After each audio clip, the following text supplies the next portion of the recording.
a exam masterclass with Planet Geography. Today we're looking at describe questions with a resource.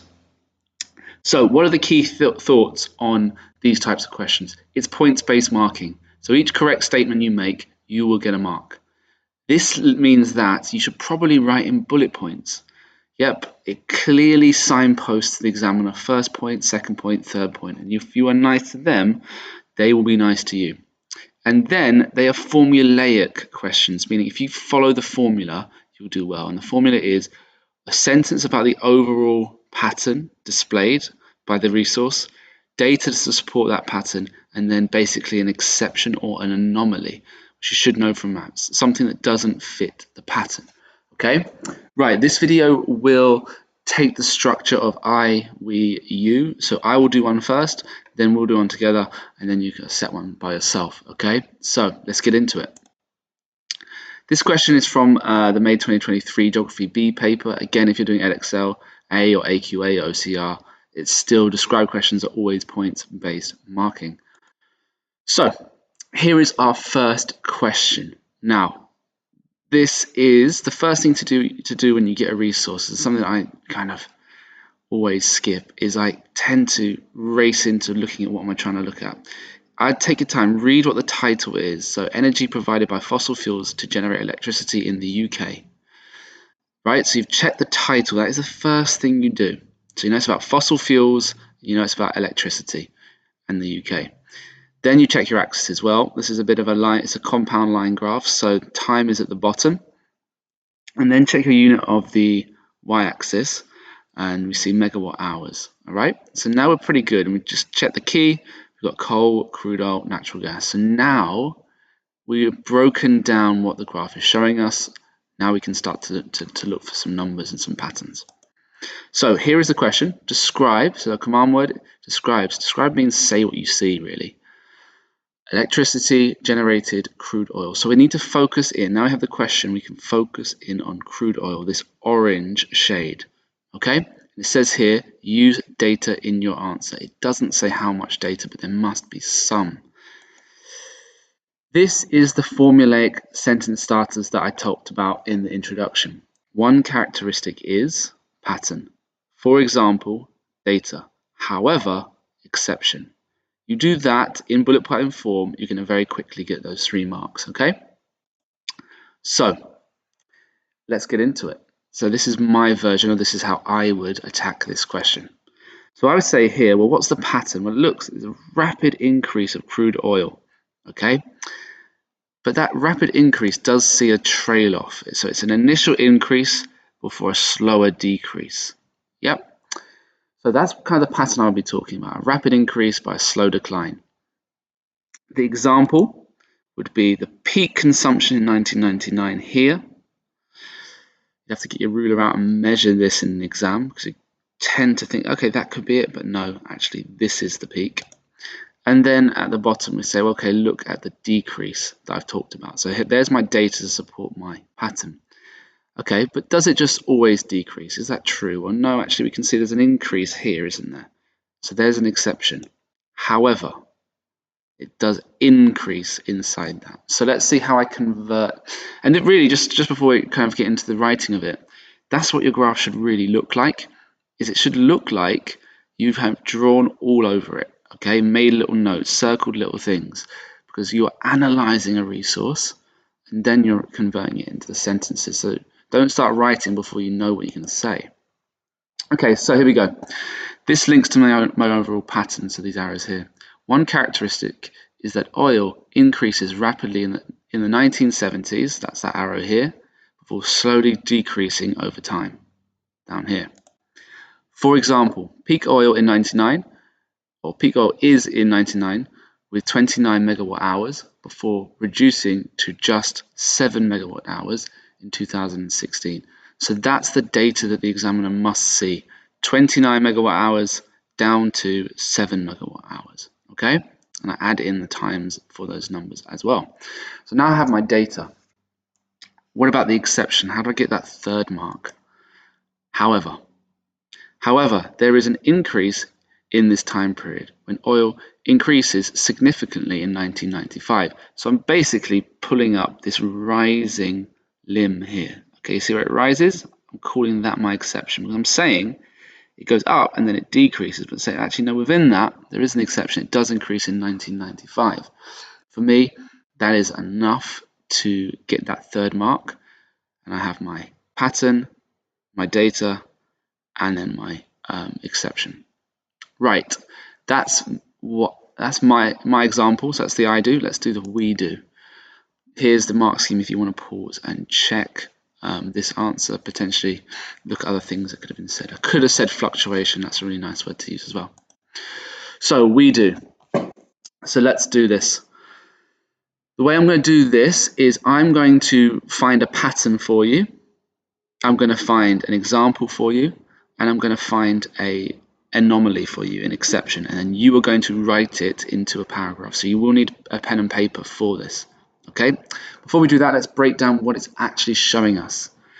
This is showing us the gross national income per capita in USD and the percentage of urban population. So we have urban population on our y-axis, and on our x-axis we have GNI, gross national income. So this is looking about correlation. Remember, correlation is about two factors and their relationship. Okay? So let's look for the pattern first. There is a correlation.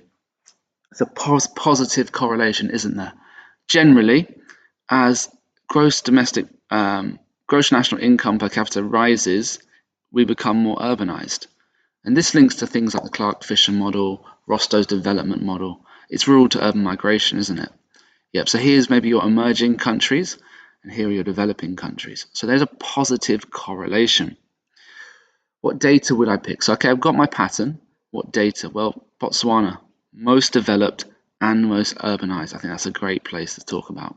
Okay, so that's my data. Okay, I'll be talking about its GNI and its urban as my data. Well, which one doesn't fit the pattern? Which is the anomaly? Well, for me, the one that jumps out is Angola. Okay, because it's almost literally, it's only 2% less urbanized than Botswana, but its GNI is about, you know, over 4,000 smaller. This for me is the developing urban country. Yep, where these are the emerging urban countries. So that's my exception, and that's the one I want to talk about. So pause the video. Using these sentences, write just 3 sentences. Can you do that? Okay. And then what we'll do is I will show you my version, and you can see how similar yours was and potentially how it was different. Okay. So pause the video now and have a write of this. I think that will be really useful use of your time. Okay. So pause the video now before we move on. Okay, let's get into my answer. So let's talk about that pattern. Let's talk about that positive correlation. One characteristic is there is a positive correlation. Yep, I'm saying the two variables are linked and they're positively connected.